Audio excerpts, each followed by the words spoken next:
মহন্ত মহারাজের অনুমোদন নিয়ে যারা পুরোহিত পণ্ডিতরা ছিল তারা আমাকে বাবা মহাদেবের একদম পবিত্র জায়গায় ঘরে একদম সাত্বিকতা মেনে প্রথা মেনে আমাকে পুজো করার তারা সুযোগ করে দিয়েছিলেন। আমি সেদিন মাথা ঠেকিয়ে গেছিলাম আশীর্বাদ নিয়ে এই রাজ্য পরিচালনের জন্য যে গুরুদায়িত্ব আমার উপর ন্যস্ত হয়েছে আমি পালন করার চেষ্টা করেছি। সেদিনই আমি তারকেশ্বর ডেভেলপমেন্ট অথরিটির প্রশাসক এখানকার জেলার অতিরিক্ত জেলা শাসককে দায়িত্ব দেওয়া এবং এখানকার পবিত্র পুষ্করণী সহ এলাকায় যে যে প্রাথমিক কাজ এই স্বল্প সময়ের মধ্যে করা সম্ভব সেটা আমরা করার চেষ্টা করেছি।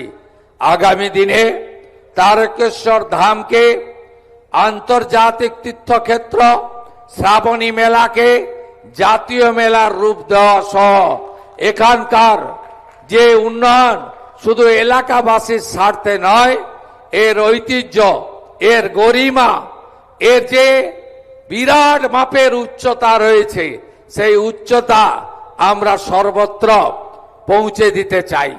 তাতে আস্থা পূরণের জন্য মানুষ আসবে এবং ধর্মীয় পর্যটনের ক্ষেত্রে আমরা বাইরের রাজ্যের বা বিদেশি পর্যটকদেরও পাবো। এই আস্থার কেন্দ্র সেজে উঠবে যেভাবে যশস্বী প্রধানমন্ত্রী নরেন্দ্র মোদীজির হাত ধরে উজ্জয়িনী মহাকাল সেজে উঠেছে, কাশী বিশ্বনাথ ধাম সেজে উঠেছে, অযোধ্যার পবিত্র রাম মন্দির সেজে উঠেছে, চার ধামের এক ধাম কেদার ধাম, বদ্রী ধাম, আদি গুরু শঙ্করাচার্যর সমাধি ক্ষেত্র সেজে উঠেছে।